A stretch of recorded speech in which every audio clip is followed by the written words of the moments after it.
Well, good evening, everyone. Again, for those of you just joining us, my name is Charlene Margot, and I am founder of the Parent Education Series, a program of nonprofit, The Parent Venture. My partner, Bev Hartman, is also online with us tonight. We are here for a very important town hall meeting hosted by Sequoia Healthcare District, Disaster Preparedness, Fire, Safety, and Prevention, with Chief Jonathan Cox and Barbara Wood, and our special guest, Supervisor Carole Groom. Again, we could not be more delighted, A, to have such a great lineup for you tonight, and secondly, to have you all here. So welcome, welcome. We're going to get started, but first I want to tell you a little bit about tonight's format. If you need Spanish interpretation, in the chat, there are directions for how you can use the globe icon to click on Español. There's a global icon at the bottom of your screen, directions in the chat button.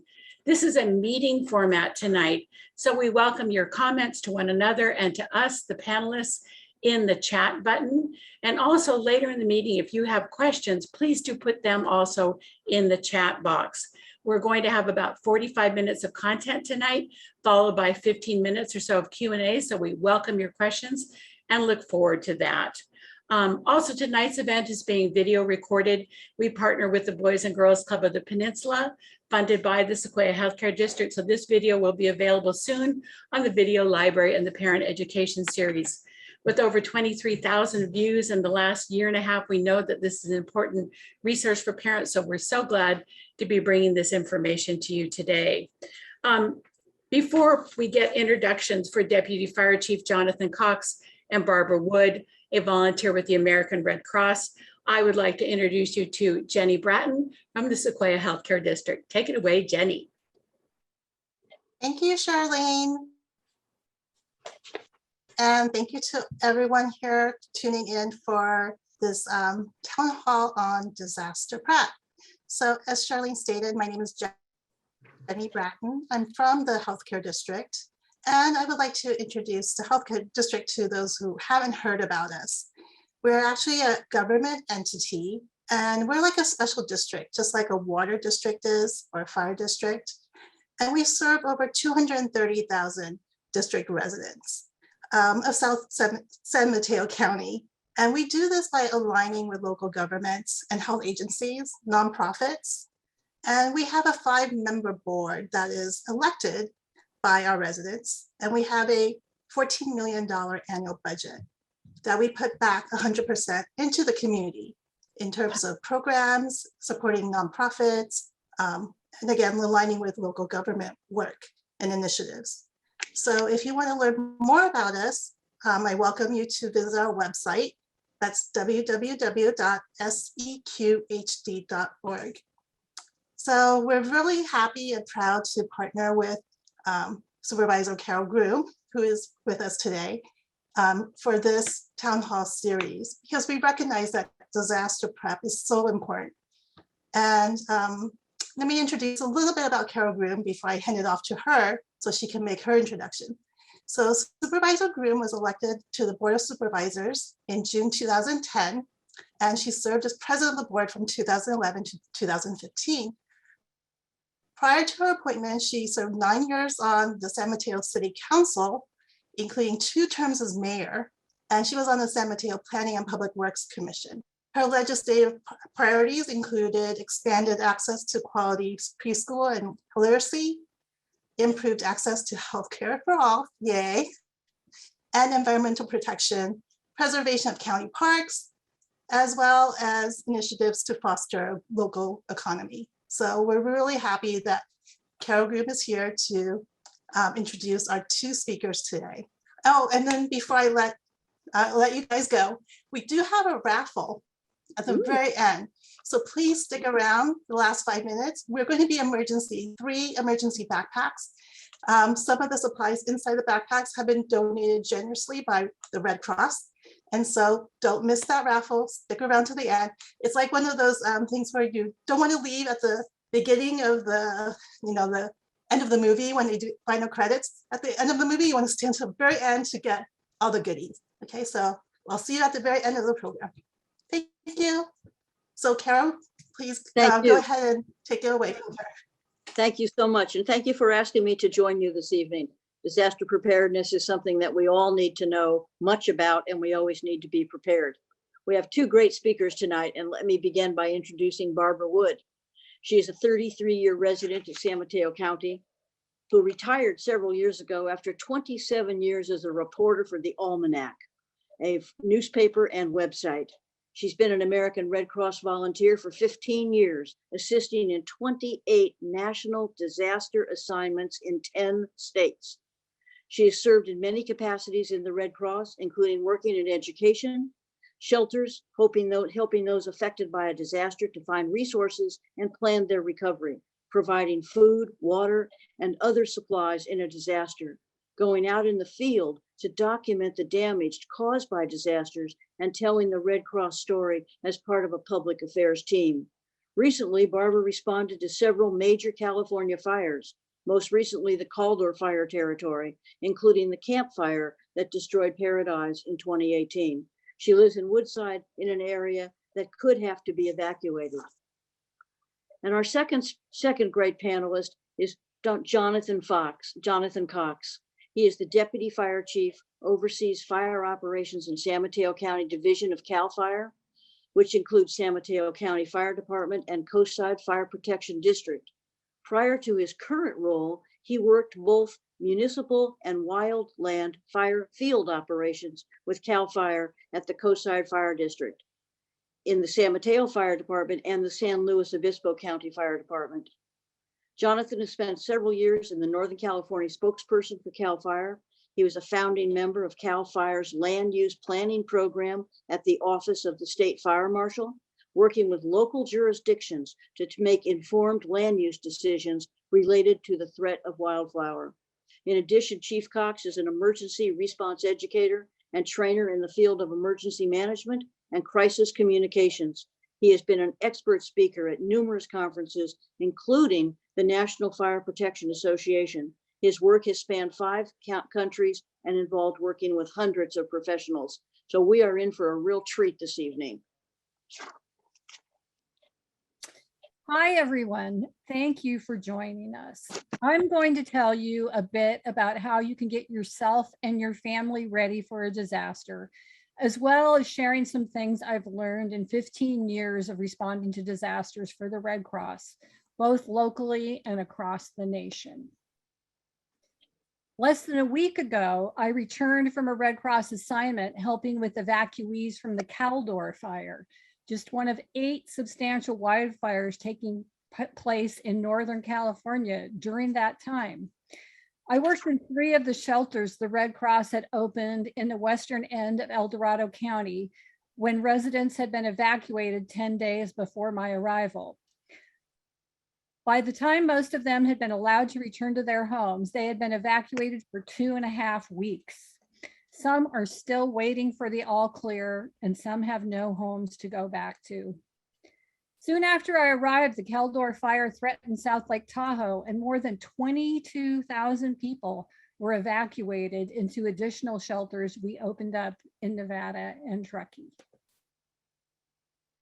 What these fires and the recent hurricanes that hit New Orleans and another one just recently, the flooding that followed in New York and New Jersey vividly show is that disasters happen, and recently they have been happening more often. What we need to remember though, and perhaps the reason why you signed up for this discussion, is sometimes they happen to us. I'll never forget the time on my very first Red Cross deployment in 2008, when I was helping to deliver food and cleanup supplies to the residents of Galveston Island in Texas, which had been under 8 feet of water after Hurricane Ike. A man came out to our vehicle, and with tears in his eyes, he showed me his Red Cross badge.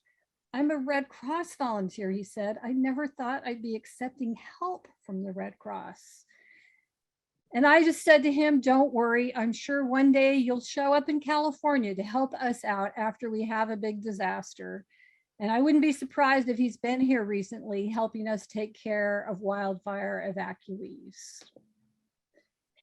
So right now, we've got more than 1,000 Red Crossers hard at work responding to wildfires in California, flooding in Tennessee, a couple of hurricanes on the Gulf Coast, and providing humanitarian aid to refugees from Afghanistan.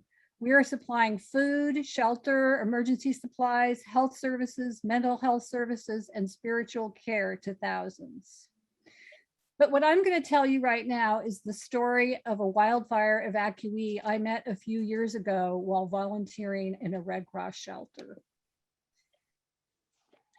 Joe Avila was a 65-year-old widower living in an apartment complex for seniors in Paradise, California on November 8th, 2018, when disaster struck in the form of the Camp Fire, an out-of-control wildfire that wiped out most of his community.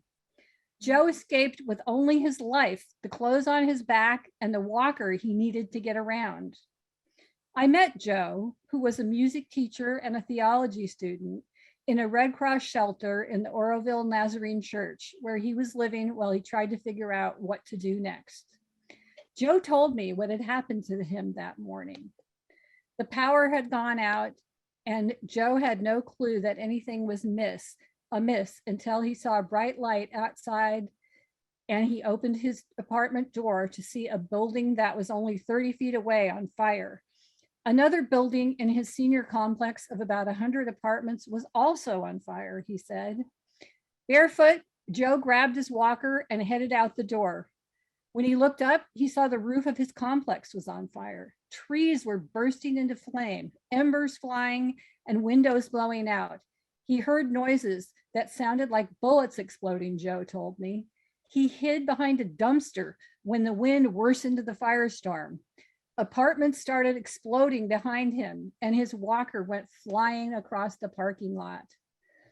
Then the rubber lid to the dumpster he was crouching behind caught fire. Joe crawled across the parking lot to get his walker. The smoke was so thick he couldn't see the nearby street. Joe said he didn't have time to be afraid. I just knew I had to get out of there, he told me. I just knew I had to go to keep moving. Joe said soon after he rescued his walker and made it to the street with his knees bloodied, a police car stopped and officers told him to jump in. After picking up one other man escaping from the fire, the officers drove them to the evacuation shelter that had been set up at the Nazarene Church in Oroville. And that's where I met Joe. In Joe's case, there was no advance warning of the fire and no time to prepare. He was on his own until police officers rescued him. It reminds us that while there are a lot of organizations, including the Red Cross, and in our county, the San Mateo County Office of Emergency Services, that devote much of their time to planning how to respond to disasters and how to take care of the community in a disaster, there are times when outside help is just not going to be immediately available, especially right after a disaster occurs. By preparing in advance, you'll be ready to help yourself, your family, and your community in a disaster. So I received some very good advice on how to get prepared from a Red Cross employee, Catherine Hecht, who has prepared herself and her family for a wildfire. Catherine, along with her husband, dog, 2 cats, and 4 chickens, since 2018 has twice evacuated from her home on the outskirts of Cloverdale in a development nestled into the foothills at the north end of Sonoma County. As many of us do, they live in what is called the wildland-urban interface, where homes and streets and neat gardens sit near hills covered with flammable vegetation. Catherine told me that the day her family moved into their new home, there was a fire in the nearby hills. That fire didn't result in an evacuation, but a little more than a year later, on October 8th, 2017, the Tubbs fire struck the North Bay with little warning. At 3:45 a.m., the sheriff passed by with a loudspeaker, warning residents to flee. Catherine had been awoken just moments earlier by a neighbor who overrode Catherine's do not disturb cell phone setting by calling repeatedly. With only minutes to get out, they didn't have time to take anything but the clothes on their backs and their animals. A friend who lived in a safe area of Cloverdale took in Hecht, her husband, 75-pound dog, 2 cats, and 4 chickens. By the time the next evacuation took place for the October 2019 Kincaid fire, a few things had changed, including that Catherine was working for the Red Cross. Catherine and her neighbors were also way more prepared because of what they'd been through. The previous evacuation and the devastation wrought by other fires in the state taught Catherine that she had to go beyond having water and food in the house. We had to be prepared to evacuate the neighborhood on foot, Catherine told me. She added wire cutters to her go bag in case she needed to go through a fence. And she also has a long straw that she could use to breathe if she and her husband have to immerse themselves in a nearby pond. Catherine said she keeps a list of what is in her go bag. So even if she's panicked, she knows just what is inside. She says she also is prepared for the power to go out. She has a stash of blankets, shelf-stable food and water, and some lanterns. We have a fireproof safe in our house that we put our marriage license and birth certificates in, Hecht says. The documents are in a fireproof envelope that she transfers from the safe to the go bag when an evacuation warning is issued. Catherine advises you look at what you take for granted and go a step beyond that. Today, near her front door, Catherine has stashed pet carriers in a go bag that includes clothing, important papers, emergency, oh, sorry, I lost my place. Emergency supplies, her dog and cat food, and toiletries. She has planned 2 driving rides out of her neighborhood and a foot route in case those 2 are blocked. She subscribes to her county's emergency notification system, Nixle, and she has the Red Cross emergency app on her phone. She also follows local sources of emergency information on Twitter. She and her husband have agreed on 2 emergency meeting points in case one is unavailable. Catherine has used advice from the Red Cross to help her family be prepared, and you can do the same. In the simplest terms, there are 3 basic things that the Red Cross recommends. Get a kit, make a plan, and be informed. The kit is the supplies you will need at home or can easily carry with you if you have to evacuate when disaster strikes. The plan is you need to think through, write down, and share with your family and loved ones the steps you will take to respond to a specific type of disaster. And be informed means that you know sources of information if a disaster occurs and what resources you have in your neighborhood.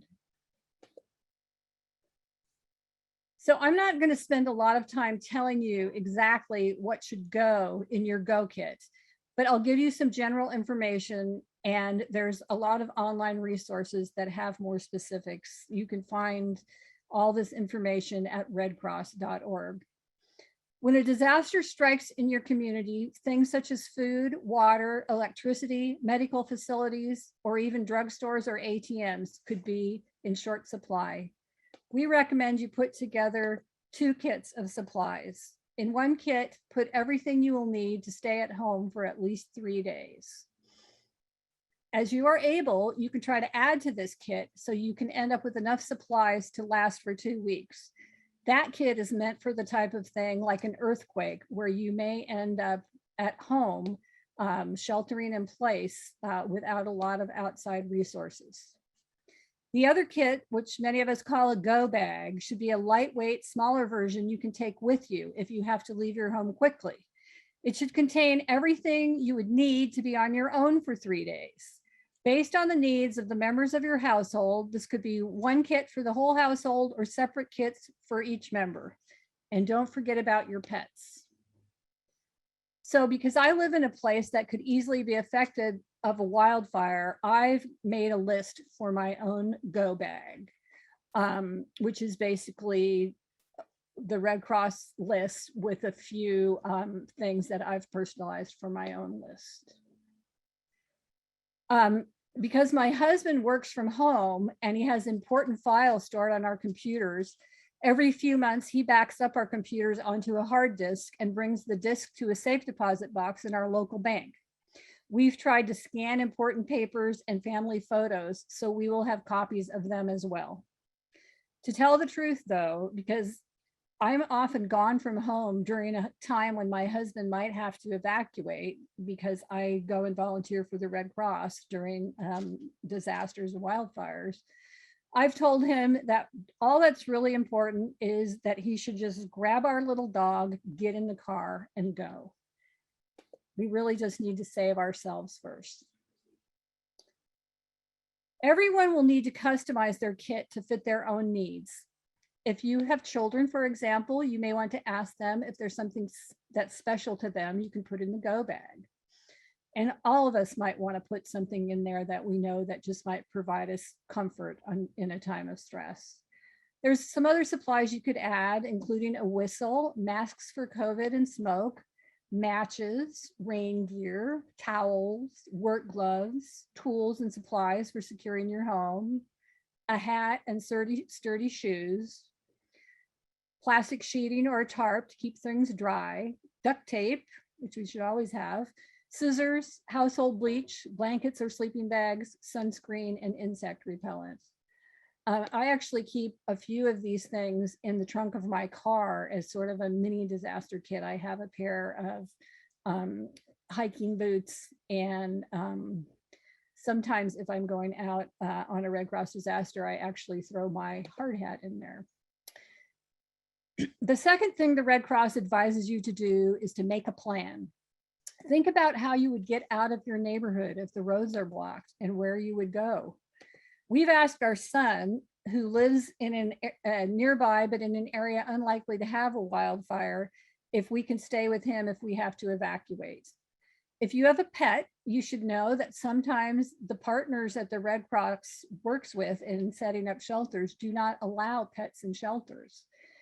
If this is something that you just can't live with, you need to figure out someone who could take care of your pet for you, or find out where pet-friendly motels are in your area, or find a friend or family member who is willing to host you and your pets for at least a short time. Your plan should include at least 2 locations where family members will meet if you are separated when disaster strikes. And you should also plan what you will do if you are advised to shelter in your place. Where in your home might be the safest and what emergency equipment you'll need. I always make sure all my electronics are charged when the Weather Service puts out a red flag warning, which means that we have weather conditions that mean increased fire danger. The third leg of the Red Cross preparation plan is to be informed. If you live in San Mateo County, you should be signed up for the SMC alerts, which will come to your cell phone and email. Your community may also have its own special way of communicating with residents in an emergency, and you should find out what that is and sign up for it. Some parts of the county, including the areas covered by the Menlo Park Fire Protection District, have sirens and public address systems to let residents know about emergencies. And so you might familiarize yourself if you have something like that in your area. You should know where you can get information about disasters. I listen to KQED, and I have a list of Twitter accounts that include emergency information. And normally I don't use Twitter, but in an emergency, it's very useful. And I regularly check the National Weather Service for weather updates for my neighborhood. I even read the forecast discussions on the National Weather Service website, which is weather.gov, to see what the forecasters have to say about what the weather may be doing next. I've also put the Red Cross emergency app on my phone after I was in Tennessee in March 2020, where tornadoes had demolished several neighborhoods. Residents there told me the Red Cross app warned them of the tornado before television or local emergency warning systems. So I decided that sounds like a pretty good deal. If you're traveling in an area where there could be a disaster, know what you do if you have to evacuate. I had to evacuate from a hotel room in Santa Rosa in the middle of the night in 2019. I was alone, but I didn't feel panicked because I'd been helping to set up an evacuation shelter, so I knew where I would go. I will admit that I did leave my bag full of dirty clothes and my computer charger behind. And so I had to pick them up at the hotel office a few days later. So some of you might be thinking that you're lucky enough to live in an area where you are safe from a wildfire, so you won't need to evacuate. But we all do need to remember that another type of fire can be just as dangerous to you, a fire that starts in your home. Every day, the Red Cross responds to home fires. And although most of the incidents tend to be small, when all of the home fire responses that the Red Cross helps with each year are put together, taking care of those displaced by home fires is actually the most significant thing that the Red Cross does each year. There is more information about home fires at redcross.org/sound-the-alarm, which including a worksheet that helps you to make a fire safety plan for your home. But basically, we want you to install smoke alarms, check them monthly to be sure they work, and make a fire escape plan and practice it twice a year with your family. If you have a fire, get out of your home, stay out, and call for help. Never go back inside for anyone or anything. This photo shows Jack and Shirley Ryder of Santee, California.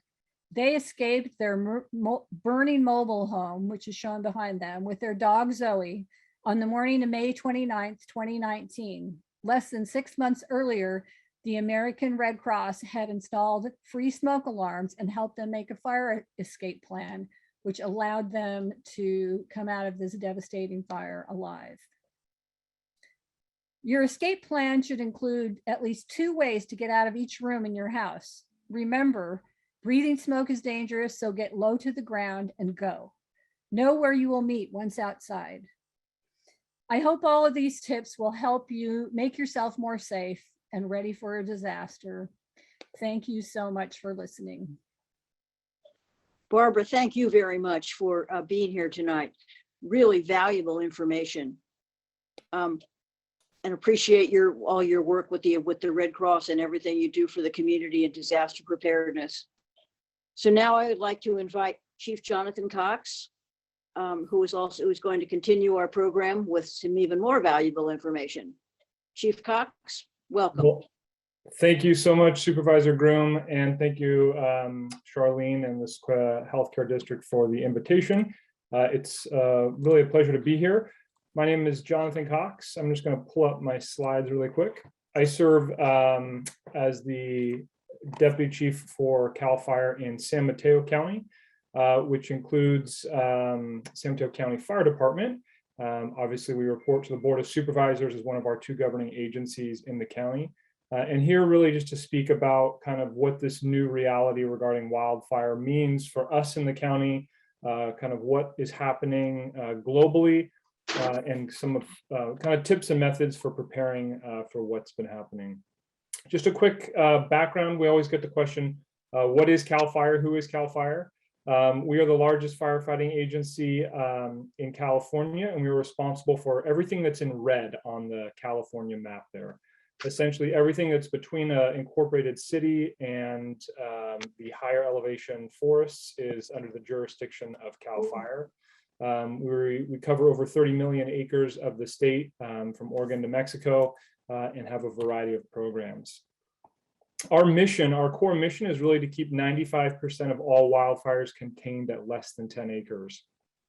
That's really what we were founded to do. We were founded about 100 years ago to really protect the resources of California, and that includes the timberlands, the grazing lands, the water infrastructure, as well as the people and structures of this state.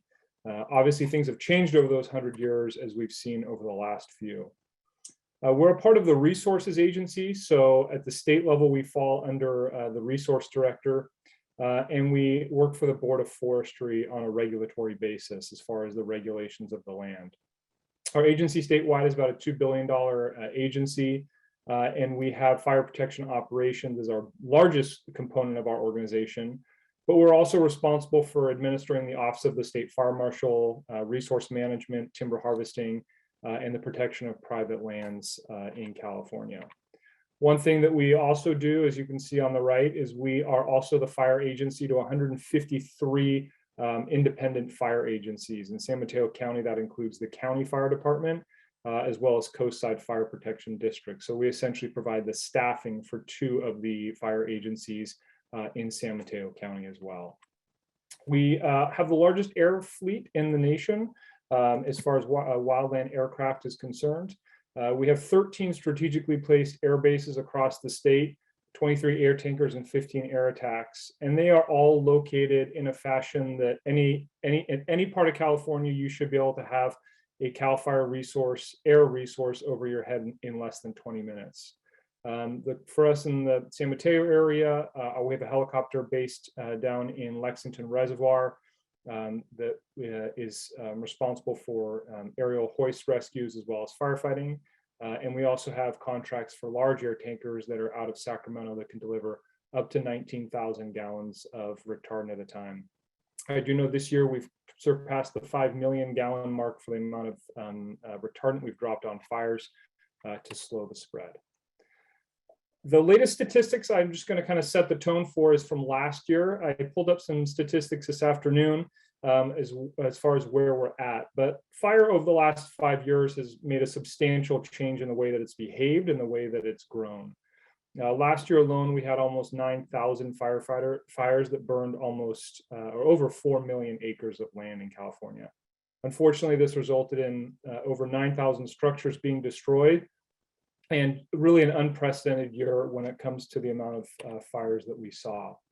That also comes with a lot of destruction, and unfortunately 31 fatalities were associated with these fires last year, and over 17,000 firefighters deployed. The pictogram on the right you see there is the 20 largest fires in California wildfire history. If the really important thing to take away from that visual is we've kept statistics for the last 100 years. And if you look at there, almost all fires, the top 20 fires have occurred in the last 20 years alone in California. And the trend is obviously getting worse. So we're seeing staggering size and kind of the way that the fires are behaving. If we look down for this year, the 5-year average to today's date is about 6,500 fires for about just under 1 million acres. Year-to-date total for us this year is we're at almost 7,500 fires with over 2.2 million acres that have burned. So the kind of rest that we're looking for is not happening. The trend is continuing, and there's no doubt about it that the fires are burning longer, hotter, more dangerously in ways that we've never seen before. Kind of to summarize that, how bad are things? 15 of the top 20 most destructive fires have occurred since 2015. So that just tells you the scope of the destruction. And 6 of the 20 largest fires have occurred since 2020. I will give you my 2 watershed moments in really recognizing the scope of these disasters. One was in the Valley Fire that occurred in Lake County in 2015. It burned over almost 1,500 homes. And I remember standing a couple of days into that incident and feeling as though this was the end, that it could not get any worse than this, being in a community that had been so devastated.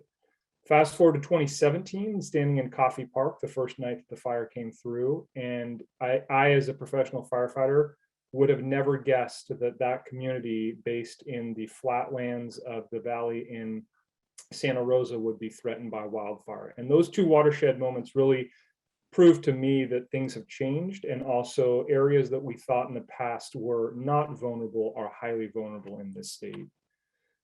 So really what this comes down to is a rate of spread at the moment, kind of how fast fires are burning. If there's 2 examples I just want to kind of hit on. The first is the Tubbs fire on the left, and the Tubbs fire that burned over 5,000 structures in 2017. It's a really good piece to analyze because it had an almost identical fire in the 60s, almost identical footprint, the Hanley fire. In that time, it burnt less than 100 cabins and took 3.5 days to burn from Calistoga to Santa Rosa. Fast forward to 2017, and it took less than 3 hours for it to burn that same distance and destroy 5,000 structures. So I think that's the starkest contrast about where we have been to where we are now as far as the fire problem. A year later after that, the Camp Fire Also had a rate of spread that they clocked of about a football field a second movement as far as the progression of the fire due to the wind conditions that day. So we're talking about natural disasters that are far beyond anything that we've seen before in the state. The question we always get is, why are things so bad? And it really is no single answer. And that's the hardest thing to kind of express, is we are at the kind of precipice of a whole bunch of different factors coming to fruition. One of them is, and I'm not here for political debate, but one is we have climactic changes that we cannot ignore at the moment. And this influences our fire behavior and our weather. For us, the thing that we have noticed is our nighttime temperatures are not getting as cool as they have. Over the last 5 years, we've seen an increased trend in the nighttime temperatures. Why that's important for us is because our nighttime temperatures and our moisture recovery dictates our rates of spread and consumption the next day. So when we don't get those low lows in the summertime, we see longer burn periods and more destruction during the day. We also see the vegetation types changing because of the changing climate. And as a result, we're seeing fire seasons that are about 70 days longer than they were 10 years ago, what we consider typical fire seasons in the state. So there's a climate piece to this, but there's also another whole kind of ball of wax here that's the human impact on the land. We started suppressing fires in California about 100 years ago. We had a very aggressive, we must fight all fires mentality. And that has kind of caused problems, to be very honest about it. Fire suppression is good in the short term, but we've interrupted that natural cycle of fire interval on the landscape. So it's really incumbent upon us as fire managers to recognize the power and the gift of fire and how we reintroduce that in a way that actually benefits everybody for less destructive fires in the future. As we were suppressing those fires over the last 100 years, we've had, more than 30 million additional people inhabit the state. So now you have a large population in the wildland urban interface that's surrounded by a lot of old infrastructure. And that, together with the climactic changes, are leading to this new reality, which is more fires, more destruction, and more frequency across the state. So what does it all mean? It means really under these circumstances, there's times when firefighting is not effective in the initial attack, especially during weather-driven events. It's requiring more multi-agency coordination amongst agencies in the state and more deployment of firefighters simultaneously. Just to give you an example, we just had a strike team in San Mateo come back from a 9-week fire assignment of local fire agencies in San Mateo County. In the past, I think the longest that I can remember is probably 2.5 to 3 weeks being the longest deployment or being considered long. So this is having impacts across the state, including locally with our fire agencies. A lot of these incidents are turning into mass rescue, mass casualty events, which require large evacuation orders. And the prolonged burn periods mean that we have to think about things like traffic congestion, where people are going to go during these incidents, and how to get them out. And if there's anything to take away from my piece here, it's that the people who disproportionately shoulder the burden of wildfires are the vulnerable populations. And I loved Barbara's example about the campfire. We cannot forget that. Even if we are able to get out from an evacuation area, it's really important that we think about those with vulnerable needs or additional needs beyond what we're capable of, because that really, at the end of the day, is what we've found over the last 5 years.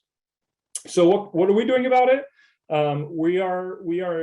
There's no one silver bullet. This is kind of a multi-pronged approach to how we address this problem. And it spans everything. It spans response in the short term. It includes mitigation of the actual fuel in the midterm. But it also is an issue with planning and policy in the long term. And it's all three of those kind of key ingredients that we're working with in the forms of enforcement, fire prevention, education, and using research to really try to get ahead of this problem. What I always say is it's taken us 100 years to get into this predicament, and the climate change has really poured gasoline on the problem. Now it's incumbent upon us to find a whole bunch of different strategies to address it from multiple angles moving forward, because we know the power of kind of how dangerous it is if we don't. Just some visuals about what that looks like here. The California Wildfire Forest and Resiliency Action Plan was implemented from the state level on the left.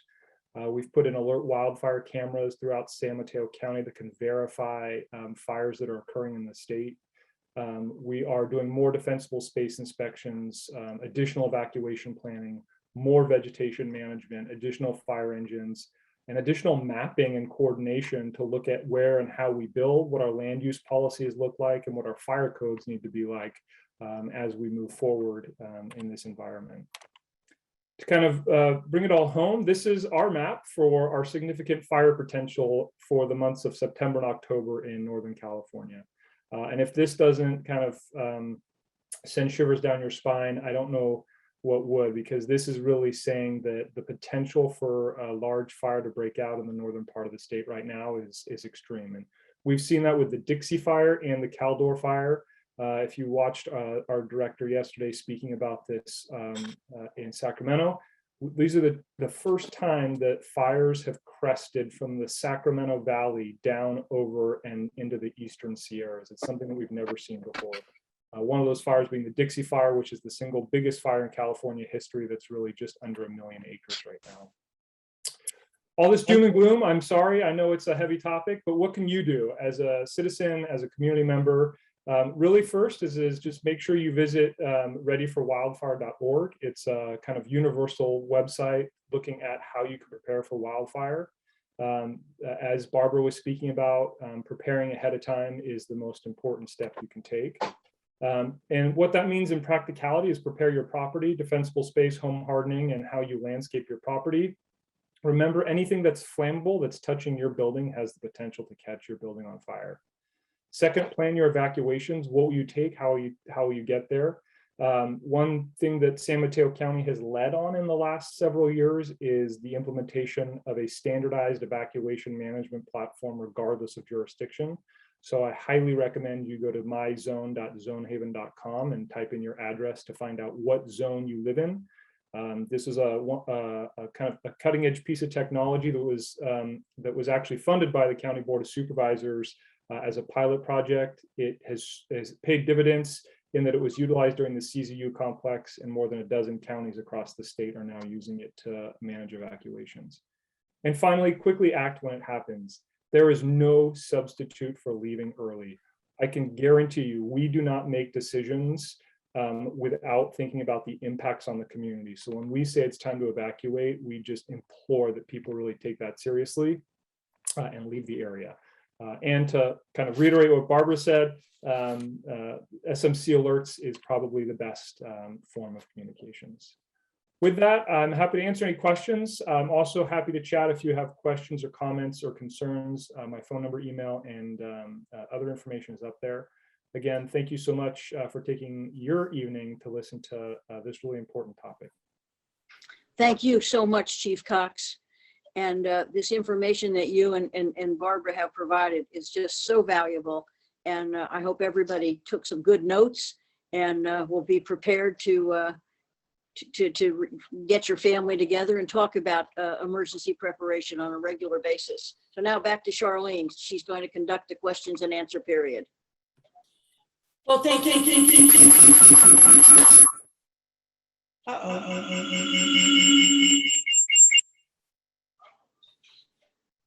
We are.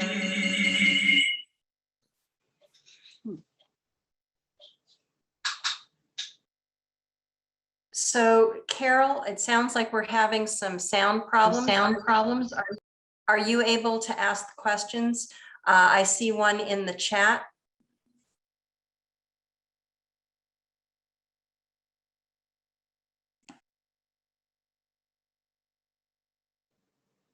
I don't seem to have the chat, Charlene. Charlene, it's Jonathan. I can read that if that is from Cheryl. Is that correct? Yes, please go right ahead. Yeah, so Cheryl asked, I would appreciate an update on the San Carlos's plan for quickly opening the gate between Belmont and San Carlos for fire evacuations on Crestview Drive. Also, any plans for widening roads in the hills, for example, Beverly Drive. I can so this falls under the jurisdiction of Redwood City Fire and San Mateo Consolidated. That gate is between two jurisdictions. I can tell you this is a topic that we have discussed and continue to discuss and have identified on the evacuation tool as a gate for evacuation. So we can see on our evacuation tool critical infrastructure facilities that are high priority within each zone and stuff such as gates that need to be opened. I hope that gives you some sense and some reassurance there. As far as any road widening or narrow roads in the hills, that really would fall to the jurisdiction having authority. So what if it was a city or if it was a county public works area? You know, we live with the infrastructure that was built before this unfolding disaster has occurred. We're able to make decisions for the future about land use and roadways. Modifications of existing infrastructure is also something that needs to get addressed. I can't speak specifically to what your exact location is, but that's the best I know of. Bev and Jonathan, can you hear me yet? Yes. Yeah. All right, Jonathan, here's a question for you. At what age do you think children should be taught about fire safety or prevention? I want to inform but not scare my children. That's a really, really good question. As the father of a 4-year-old and a 7-year-old, I can tell you that it's, you know, they pick up on what adults are talking about even from when they were younger than 4 years old. So I think it's all about the level of detail, making it applicable to that age range. My 4-year-old, I think, can grasp the idea that a fire would require action. My 7-year-old probably knows what 911 is and knows the difference between an engine and a truck level. So I think the younger the better, the simpler the messages is to begin with, and then the more complex based on the interest that they show. All right. At the other end of the spectrum, the teenagers think that we are being extra when we talk about disaster preparedness. What's the best way to convince teens that being prepared is important? Yeah, I don't know if Barbara has any better tips on teenagers. I'm not to the teenage years yet, so I'm not aware. You know, for me, in my perspective, it's all about making it relevant to them. A lot of times, if it's not relevant to them, they at least when I'm speaking, when I was a teenager, if it didn't relate to me, I didn't really take interest in it. So finding those avenues and those paths to make it relevant to them. And you know, one of the most powerful things that we find in the fire world is just kind of shared experiences, and shared experiences amongst groups is really powerful. All right, thank you for that. Barbara, you talked a little bit about a family unification plan and meeting places. Can you tell us what are good meeting places, and what do we do in the case of an emergency if all 4 of us in the family are in different places? Kids are at school, mom and dad are at work. Well, I think that if you just come up with a place that you're all familiar with, one thing that's good is that most schools do have a plan for reunifying families. So kids will usually be kept at school until a parent or emergency contact shows up. So that's always a good thing. I think you want your meeting place to be, you know, slightly out of your neighborhood, because if you have to evacuate, you're going to have to leave your neighborhood. You know, I know sometimes people meet in the parking lot of a nearby shopping center, at your church, maybe if you go to a church that's not in your immediate community. It just needs to be a place that you're familiar with, where you might be able to find yourself, like maybe outside. And also, it's nice if it's a place where you can stay put for a little while you figure out exactly what you're going to be doing next. All right, thank you, Barbara. Great answer. Here's a question from our audience. Is there any class or video recording on home fire safety to prevent home fires? Good question. I know that there's a short video on the redcross.org website. Also, I'm not familiar because I don't actually usually do disaster prevention education. We do have a lot of people who do that, but I'm pretty sure that there are presentations that we can put together for schools. Lots of places we have Red Cross clubs that are made up of high school age students, and they will come and give presentations for younger students. But there definitely are some presentations, and like with the earlier question about teams, I think the best way to make them realize the seriousness of it is just to maybe even take them on a drive through some places where a fire has gone through. You know, it's just kind of stunning to see what the fires have done, like Jonathan's photos of Coffee Park. If you look at some of these before and after photos of communities, it is just really stunning. All right. Thank you for that, Barbara. Here's another question, a good one from our audience.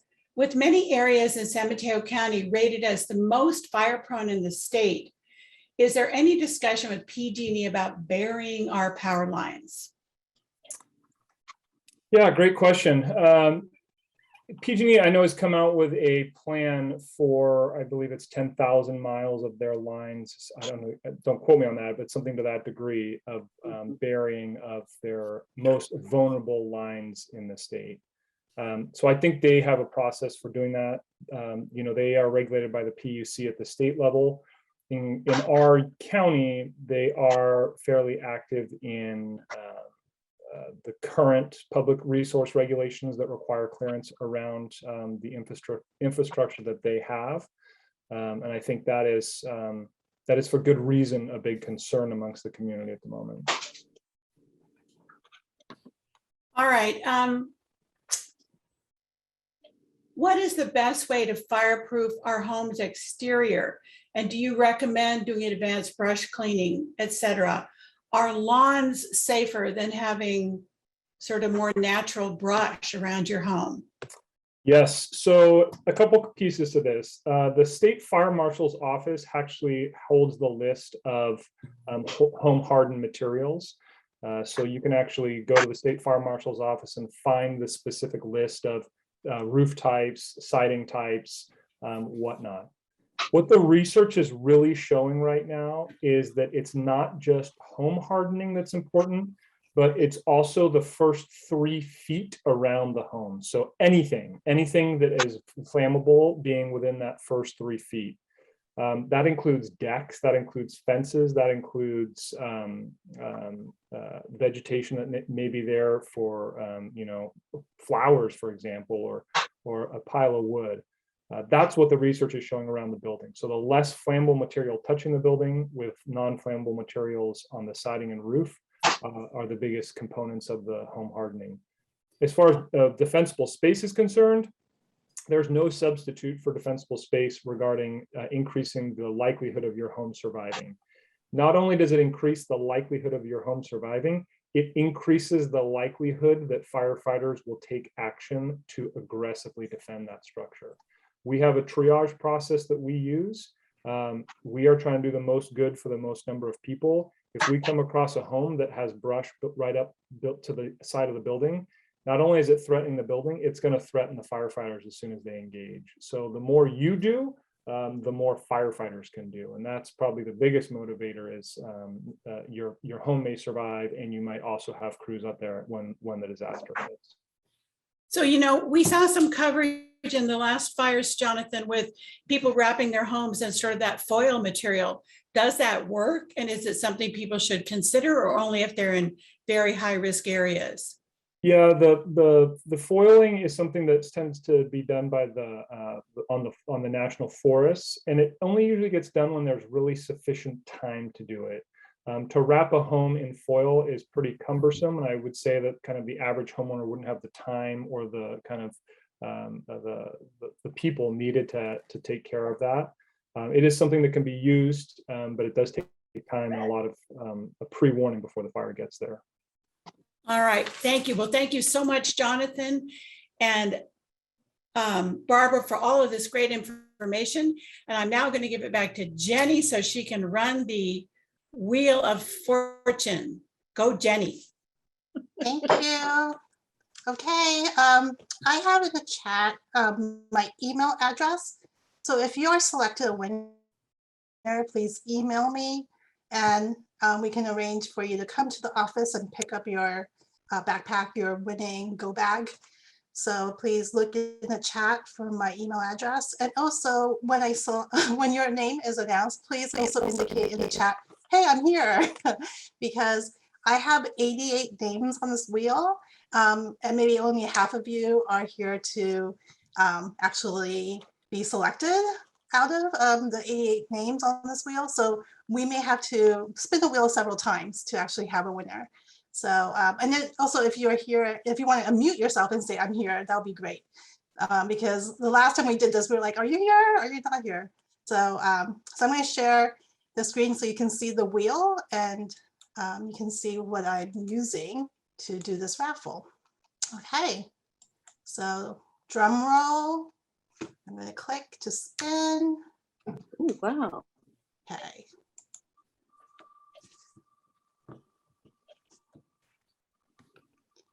So our first winner is Marianne. Is there a Marianne in the audience? Going once, going twice. Yes, I'm here. Yay!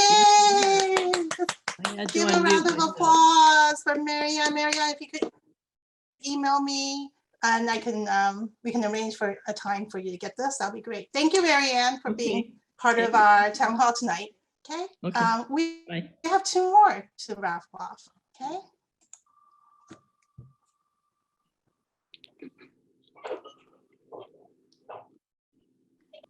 Okay. I believe that's Josephina. Is there a Josephina in our audience? And we count to 3.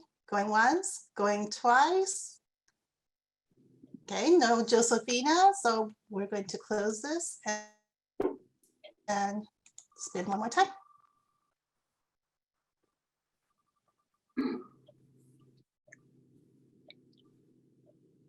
Oh, I believe this Heidi is our Heidi, unless there's another Heidi.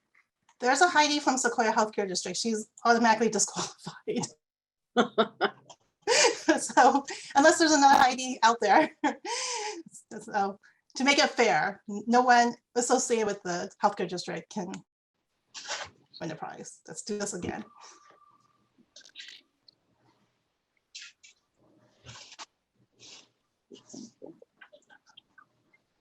Jessica E. If you are Jessica E, please announce yourself. I'm here. In a chat. Yay! Give Jessica a round of applause. Thank you, Jessica. Make sure you get my email. Okay.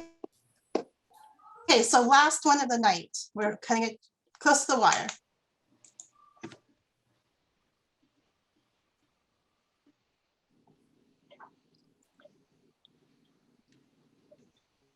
I think that's going to let on Miriam.